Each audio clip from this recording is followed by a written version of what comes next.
फिरोजाबाद के जसराना में आयोजित हुआ क्षत्रिय सम्मेलन, शिक्षा व रोजगार पर जोर। सम्मेलन में बोले कुंवर हरिवंश सिंह, क्षत्रियों के वंश में जन्मे युवा बने शिक्षित।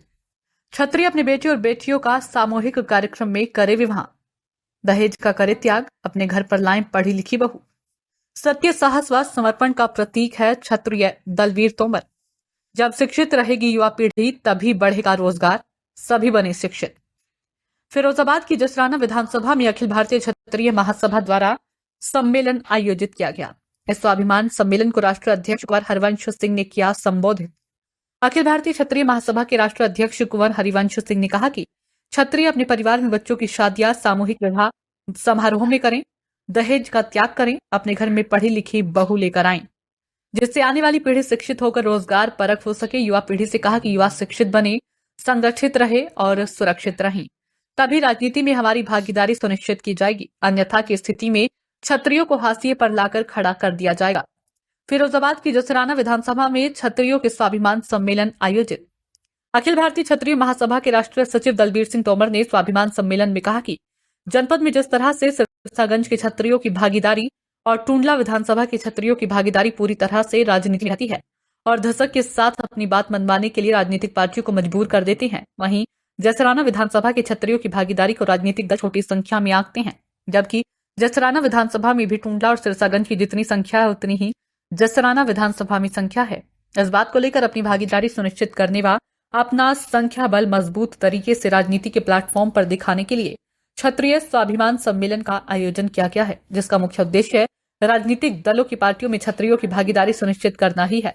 उन्होंने अपने समाज की युवा पीढ़ी के लिए एक अच्छा संदेश देने का भी कार्य किया। स्वाभिमान सम्मेलन में जिलाध्यक्ष दीपक सिंह सोलंकी व महिला विंग के जिला अध्यक्ष सरिता जादौन के साथ साथ राष्ट्रीय पदाधिकारियों व स्थानीय कई वक्ताओं ने कार्यक्रम को किया संबोधित, जिसमें क्षत्रियों के उत्थान व स्वाभिमान के लिए और क्षत्रियों की संख्या बल को राजनीति में आंकने के लिए संबोधन किए गए। कार्यक्रम का संचालन भारतीय जनता पार्टी के मंत्री ठाकुर शैलेंद्र प्रताप सिंह ने किया। आपका संख्या बल अगर किसी को समझ नहीं आएगा तो आपकी औकात कैसे पता चलेगी? आपके विरोधी लोग आपकी संख्या पूरी विधानसभा में 10,000 बताते हैं, जबकि आपकी संख्या 40,000 से ज्यादा है। पूरे जिले में जितने भारतीय जनता पार्टी ब्लॉक प्रमुख के चुनाव में प्रत्याशी को उतारती है, सारे प्रत्याशी चुनाव जीत जाते हैं। पूरे जिले में एक क्षत्रिय प्रत्याशी उतारा जाता है, वो प्रत्याशी चुनाव हार जाता है। समझिए ये दुर्दशा हमारी क्यों है, इसको समझना पड़ेगा। हमारा एक नौजवान पूरी ताकत से ब्लॉक प्रमुख के चुनाव में जुटा था, लेकिन उसे जीत नसीब नहीं हुई और जिनके पास वोट भी नहीं थे ऐसे लोगों को जिता दिया गया। ये हमारी कमजोरी नहीं तो क्या है? आप कब जागोगे? जब जागोगे तब तक बहुत समय निकल जाएगा। मैं खासकर अपने नौजवानों से कहना चाहता हूं, बुजुर्गों ने तो संघर्ष जितना करना था कर लिया, अब आपकी बारी है। अगर आप अभी नहीं जागे तो फिर बहुत देर हो जाएगी। जसराना विधानसभा में इतनी संख्या हमारी कम नहीं है जितनी कि राजनीतिक दलों द्वारा बताई जाती है। इसीलिए कभी किसी भी चुनाव में हम लोगों को बहुत सम्मान नहीं मिलता, हम हमेशा उपेक्षा के शिकार होते हैं। उसके पीछे यही कारण है कि हम सिर्फ अपनी व्यस्तता देखते हैं, हम समाज के हित में एक दिन खर्च नहीं कर सकते।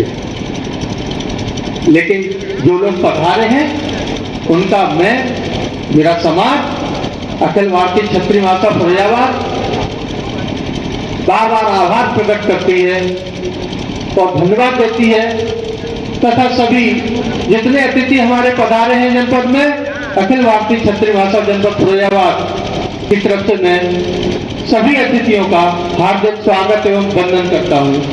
समय कम है। राजा रामचंद्र के वहां जाते 14 साल की तपस्या, उसके ऊपर सोना, कंदमूल खाना, जंगल के फल खाना, अनाज तो खाते ही नहीं थे। जब भागवत ने मांगा था कि तापस वेश विशेष उदासी 14 वर्ष राम वनवासी। मैं कहूंगा कि सब मिलकर काम करो। हम गए थे बादशाह के चुनाव में, कुछ एक ग्रुप आया, आधा किलोमीटर बाद प्रचार में शामिल हुआ। हमने उनसे पूछा कि कौन भाई घर पे क्यों नहीं आए? बोले कट्टर दुश्मन है हमारे, इनके गोली चली है। उनसे मैंने पूछा फिर आप क्यों आए जब गोली चली है? तो मेरा भाई है, जीतेगा तो ठाकुर जीतेगा, इसलिए मैं भले दुश्मन है, आपस की लड़ाई उधर लेंगे लेकिन भाई को जिताएंगे। जब शाम को वापस आए तो वही कभी अपने घर से रहे, अपने दरवाजे बनाएंगे और जिताया उनको। ये माने रखिए, दूसरा कोई जीतेगा आप नहीं बताएंगे तो हमारा है। आप दहेज मत दीजिए, जमाना गया। अच्छी अच्छी बेटियां आ रही, कितना बुरा है इनके अंदर, इनसे आप दहेज लेंगे? दहेज बंद। दहेज का पैसा बच्चों के पढ़ाई में खर्च होगा। पढ़ी लिखी बहू आई है घर में, वो खानदान बदल देगी। 10-5 लाख रुपया 2 लाख रुपया आपको मिलेगा, क्या उससे मिलेगा? उसका खर्च हो जाता है। हम दहेज प्रथा बंद चाहते हैं, सामूहिक विवाह करिए। जी इंडिया तो निकालेगा खाते कैसे कराओ, हम आएंगे आशीर्वाद देने के लिए। हमको भी आसान, समाज को भी आसान नहीं करता। और 11 आदमी खर्चा बांट लेंगे, हम लोग मदद करेंगे। भगवान राम का विवाह सामूहिक विवाह हुआ था। जनक के पास 4 लड़कियां थी, दोनों भाई मिलके। जब 4 लड़के हो जाते हैं, विश्वामित्र ने कहा कहाँ लड़का खर्चा करोगे? देखिए मंदिर में सबकी ताली कर दो। हम भगवान राम से बड़े नहीं हो सकते। भगवान राम से बड़ी कहकर बेल खाए, अच्छा खाए कच्चा खाए मुझे मालूम नहीं, अच्छा ही खाए होंगे, उसको सम्मान दिया घर जाके। आज हमको शिवरी की भी जरूरत है, हम शिवरी को बोलेंगे कोई एमएलए नहीं बनेगा, क्या लगना है? भगवान राम ने जो तपस्या किया था, जो हमको कर्तव्य बताए थे, बहुत लोग उसको भूलते जा रहे हैं। उसको याद करने के लिए हम लोग विजयदशमी का त्यौहार मनाते हैं, शस्त्र पूजन करते हैं और एक बार जिनके मन में कोई घमंड पैदा हो जाता है उसको खत्म करने की कोशिश करते हैं, उस रावण को मारने की कोशिश करते हैं। हमने यहाँ यही दिया है शिक्षा, जो हमने बताया है 60 में कि शिक्षित बनो।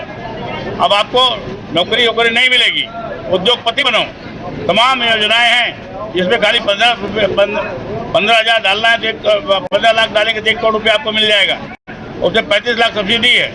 आप उद्योगपति बनो, नौकरी मांगने वाले मत बनो, नौकरी देने वाले बनो। अभी एक लड़के से हमने फैक्ट्री लगवाया है 120 करोड़ में, 1500 लोग एम्प्लॉयमेंट होगा, 1500 लोग काम तो मिलेगा कम से कम। और ऑटो रिक्शा बना रहा है, जो रिक्शा 1,80,000 बिक रहा है 1,10,000 बेचेगा। रिसर्च किया उसने, तभी 10,000 रुपया कमाएगा रिक्शे पे। तो इस तरह से उसकी फैक्ट्री 120 करोड़ की 4-5 साल में 2,000 करोड़ 1,000 करोड़ की हो सकती है। 20,000 लोगों को नौकरियां दे सकती है। इस 36 बच्चों को आगे आना पड़ेगा, समझना पड़ेगा। लेकिन 8 साल उसने ट्रेनिंग किया है, सबको ट्रेनिंग करके तब जाके इंडस्ट्री में जाना पड़ेगा। और सब करने के लिए मैं मैदान में खड़ा हूँ, उनको मदद करने के लिए खड़ा हूँ और हर तरह से मदद करने के लिए खड़ा हूँ। दूसरी बात, हमारी बच्चियों को हायर एजुकेशन दी जाए, दहेज प्रथा बंद हो, दहेज का पैसा उनके एजुकेशन पे खर्चा हो, ये हमारा मैसेज है। तो यही सब हमारा, जो भी हम लोग भ्रष्टाचार बचा हुआ है दहेज के नाम से, वो सब बंद होना चाहिए। भगवान राम की शादी एक मंडप में हुई थी, 4 भाइयों की सामूहिक शादी हुई थी। हम सामूहिक विवाह करें, 11 जोड़ी हम शादी करें, 7 जोड़ी शादी करें, खर्चा हम बांट लें, बर्बाद ना हो। खेत बेच के लोग शादियाँ कर रहे हैं, क्या फ़ायदा उसका? हमारा यही उद्देश्य है कि ज़्यादा से ज़्यादा कैसे रोजगार मिले लोगों को, गांव में कैसे रोजगार फैलेगा। सारी योजनाएं हैं, उन योजनाएं हम भेजेंगे। आप सबसे निवेदन करेंगे इंडस्ट्री अफसर के माध्यम से सारी योजनाएं फैलाने की हम कोशिश करिए। मोदी जी ने बहुत पैसा भेजा है, वो पैसा ले नहीं पा रहे हैं गांव वाले। धन्यवाद। राष्ट्रीय अध्यक्ष होने के नाते युवाओं से स्पेशली क्या अपील करना चाहेंगे? यही अपील कर रहा हूँ कि एजुकेशन में जितना आगे जा सकते हैं जाए। यहाँ नहीं नौकरी मिलती तो अमेरिका में मिल जाएगी। कंप्यूटर इंजीनियर हो जाए तो यही बैठ के टाइप करेगा, अमेरिका में टाइप हो जाएगा, उसको लाखों रुपये सैलरी मिलेगी। लड़कियां भी हमारी बहुत आगे जा रही हैं, तो शिक्षा में आगे जाओ। अब तलवार की जगह कलम पकड़ लो, तलवार अब प्रासंगिक नहीं रही है। यही मेरा मैसेज।